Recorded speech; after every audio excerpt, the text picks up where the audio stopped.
Jump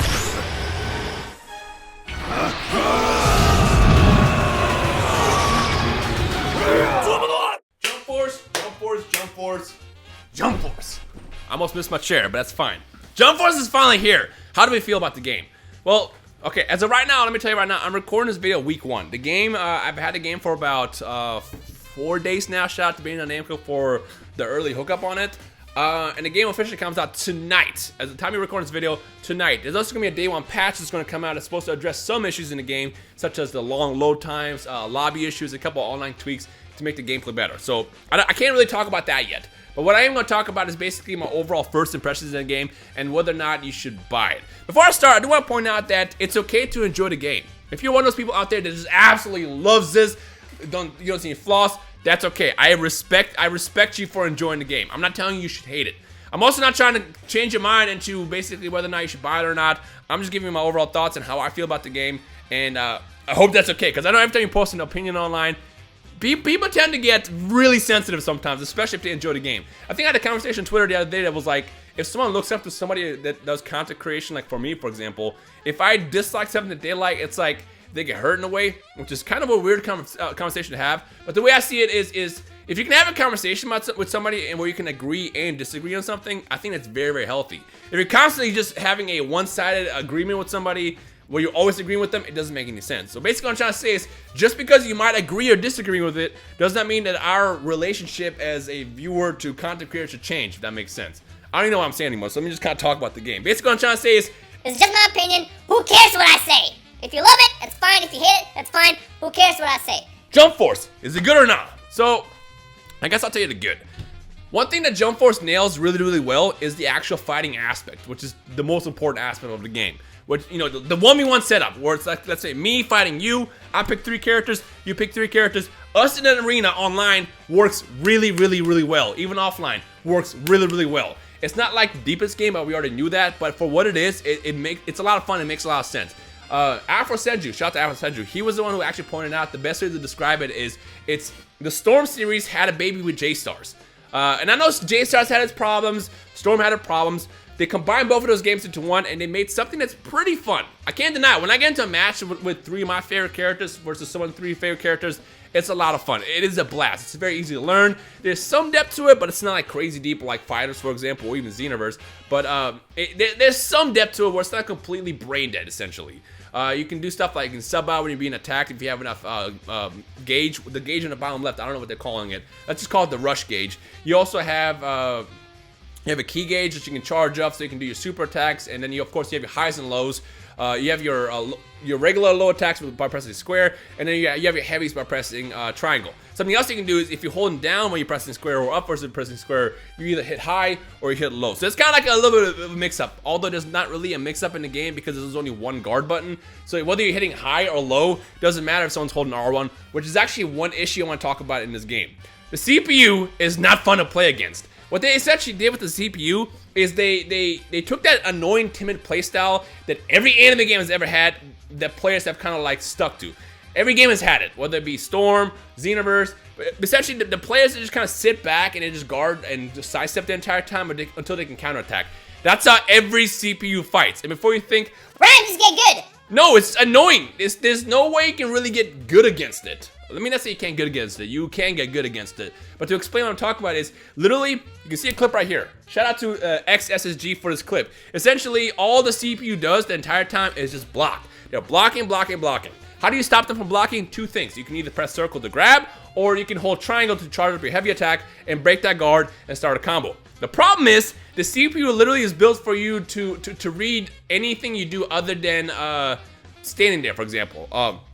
The second let's say you go for a grab, or you try to hold triangle to break their guard, they counterattack, because they're built like that. So literally every single fight against the CPU, which is one of the reasons my story mode is so atrocious, is guard, guard, guard, guard, guard, block, block, block, block, block. Oh wait, you moved? Eat the damage. And guess what? They actually have artificial difficulty as well. So when the CPU actually does attack you, they do an ultimate attack, they do some kind of combo, it does way more damage to you than you do to them. Now, actually, I do want to point out that in this specific clip right here, XSSG actually was heavily under-leveled. So the reason why basically Zoro killed him in like 2 attacks is because it was a massive level difference. It's no different than going into Xenoverse as a level 10, taking on like a level 50 player character. If they attack you, they're gonna do way more damage, which is fine. I mean, you're supposed to level up and get stronger as you play the game. I understand that.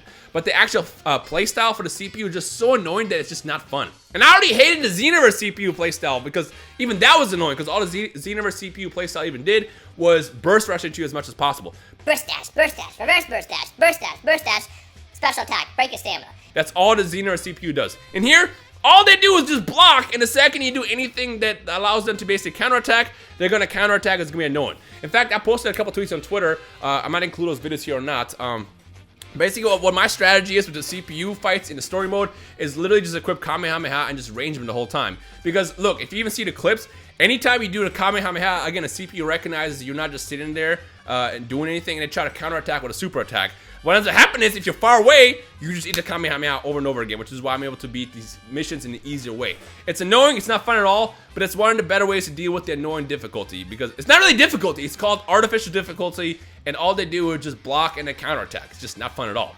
Speaking of story mode, the story mode is just atrocious. Somehow, I feel like when they made Jump Force, they thought, let's make it a challenge to make a story mode worse than Dragon Ball FighterZ, Xenoverse, or any past anime game we've done ever. And I'm not knocking Xenoverse. I enjoyed the story mode for what it was in Xenoverse because it introduced basically bringing Trunks back and the whole Time Patroller spiel. Even FighterZ, as much as I hated the Fighter story, at least FighterZ was like, instead of evil bad guys being taken over by magic, they were clones. And here, it's bad guys or good guys being taken over by bad guys through magic again, where we've seen that before. That's right. We've seen it in Dragon Ball Legends. We've seen it in Dragon Ball Xenoverse. We've seen it in FighterZ. Can we stop with the whole clone thing? The Clone Wars need to stop. Essentially, the way the story mode breaks down in Jump Force is, this is a small spoiler, but this is part of the intro trailer, so it's not really a spoiler. Essentially, what happens is Goku and Frieza are fighting in Times Square. Frieza shoots a death beam, it hits you, you're about to die, and then Trunks shows up and rebuilds you. This is when you can create your character. You get rebuilt into a Jump Force fighter. Yeah, I'm not kidding. This is how you get rebuilt. So you're basically a noob who will probably never fought in your entire life, but that's okay. It's a video game. It's not supposed to make sense. But you're just this random person that gets thrown into this war to fight alongside Goku, Luffy, Naruto, and all these other shonen characters. It's like, do you really need my help? Goku, you alone, you got this, right? You don't need my help. But apparently they do. So the way it works is once you get introduced into the hub world, you have to essentially do key missions where it requires you to go out. Key missions are an equivalent to parallel quests, essentially. But instead of being like these long, annoying fights, it's always like a 1v1. You go out, let's say for example, it's you and Boruto. And Boruto will be all like, hey, there's this kid named Gon, we gotta go help. Let's go save him. So you go over there, you fight Gon, you beat him once, you pull the cube out of his ass, and now he's part of your team. Rinse and repeat 10 times, or actually like 5, 6, 7 times, and then you get into like the next big cutscene of the game where we get closer to, I guess, the cause of the story and what the Umbra Cube is and what Kane and Galena are even doing. Which, by the way, Kane and Galena, speaking of copy and paste, Kane and Galena literally just scream Toa and Mirror again. I don't know what it is. I feel like Bandai, or I don't know who makes these decisions, but they saw the success of games like FighterZ and Xenoverse, mostly Xenoverse, and they just keep reproducing that same story mode over and over again. Again, it was great the first time, it was okay the second time, but third, fourth, fifth time, it's like, can we stop? Every game is doing that now. Even Dragon Ball Legends is doing the whole aspect of like, oh, here's a character that's being controlled by magic. They're really, really powerful now. Let's fight them. Can we get some new writers, please? I know y'all make more money on these games. You can have more hires. You can hire more writers to come in there and give us a fire story. I mean, I get what they're trying to do with the whole Jump Force aspect. You know, anime bleeds, or I guess manga in this case, manga bleeds into the real world, and now they're combining with you. But like, the whole aspect of just like the good guys being controlled by magic is just so redundant, and I'm just so tired of it. But not even just that, it's just boring. Every aspect of the story mode is boring. The animation cutscenes are horrible. Sometimes I feel like I'm watching South Park. It'll literally be all like, ha, I am going to Kamehameha you right now. Ah!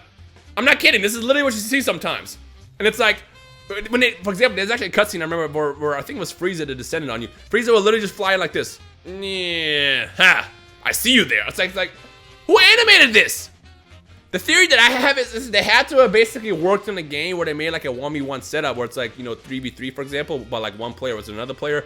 They built that aspect and they nailed it. And then they realized, huh, now what else do we do to make it a $60 game? I know, let's just make the story mode and just kind of half-ass it. Let's add this hub world. Let's do this, let's do that. they kind of just threw in stuff. Basically, they added the equivalent to busy work. Anybody that's ever had like a job where you have your daily stuff that you do, but sometimes you get finished and they give you just random busy work, that's kind of like a good way to compare what they did to Jump Force out of that 1v1 setup. Again, the 1v1 fights are great. They're a lot of fun. Once you get into a match against your friends or even CPU, or not CPU fights, but casual and ranked, it is a blast. Everything else is just so like, this one doesn't be done.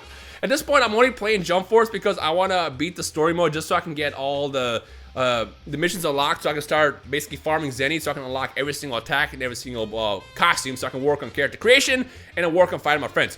Good news is, you don't have to unlock any character. The second you hop into online, and you can turn levels off, the second you hop into online, you can face off against your friends or people online with every character unlocked. From Dio to Jotaro to Goku to Frieza to Naruto, they're already unlocked from the start. There are more DLC characters coming, but for now, everybody that's in the core roster is playable from day one, with the exception of Galena and Kane.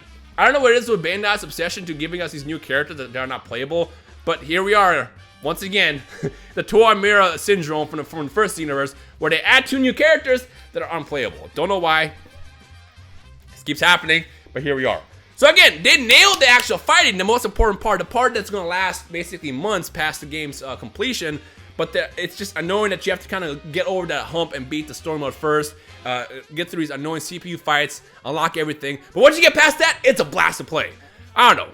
I feel like that kind of nails mostly everything. I mean, there are a couple of issues in here and there, like for example the load screens, which are atrociously long. Sometimes you have to deal with crashes and stuff like that, but that's not something that a patch can't fix. In fact, as of me recording this tonight, there should be a day 1 patch that's going to issue. It's going to end up speeding up the load screens. For now, I think they said PS4 only, but they're going to work on PC and Xbox as well. They're going to address a bunch of issues in the lobby, for example. I think there's also a problem where you can't rematch with people online because it sends you right back into the lobby afterwards. I'm sure you can fix that as well at some point. So again, the actual gameplay aspect, the most important part, is fun.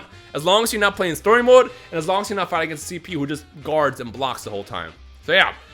I mean, I'm curious to see what else they do with this game. I feel like this game, regardless of the issues at launch, is probably still going to be a success in the eyes, and a lot of people are going to buy solely because their favorite character is in it. And if it's not, they might add him as DLC at some point. But really the only issue with the game is CPU fights are not fun. They're very, very boring. Not that they're boring because I'm trash at the game, but because literally all the CPU does is just guard and counter, and then the story mode is just bad. But then again, who cares about the story mode, because the second you beat it, all you're going to focus on is PvP anyways. So yeah. So that's my overall thoughts about Jump Force for now, week 1 at least. I do plan on playing more on the channel. I'm definitely going to record some videos with my friends as well. So expect the Jump Force content. If you're excited for that, hit that thumbs up. But if not, let me know your overall thoughts. And hopefully we can have a civil discussion about this. I know for the most part, a lot of people kind of share the same feelings about the game as far as how the story mode might be bad. But again, for every 2 people that hate the story mode, maybe 1 person out there likes it. So it's not... Like my word isn't law. Just because I'm not having fun with the story mode doesn't mean someone else is. You know, in Fighters, for example, I did not enjoy the story mode, but I enjoyed the character interactions. Like for example, seeing Gotenks posing off with Captain Ginyu. And in Jump Force, they kind of do the same thing. It's like the main story mode might suck, but you might enjoy the interactions you see with like Gon and Boruto, or like Naruto and Goku, or like Luffy and I don't know, Sasuke. Like when they have those interactions, they are kind of like dope. But for the most part, it's just not really a story mode for me. So with that said, let me know your thoughts in the comment section below, how you feel about Jump Force. Again, we'll see what's going to change in the game over the near future, but for now, this is just my opinion overall in the beginning. Like, again, I like the game, I just don't like some parts of it, which is basically the CPU fights and the story mode. But other than that, let me know your thoughts down below. I already talked enough, so let's have a civil conversation here. Oh boy, the comment section is going to be glorious here, but again, it is what it is. Thank you guys for watching. My name is Rhymestyle. I'll see you in the comment section below. Peace.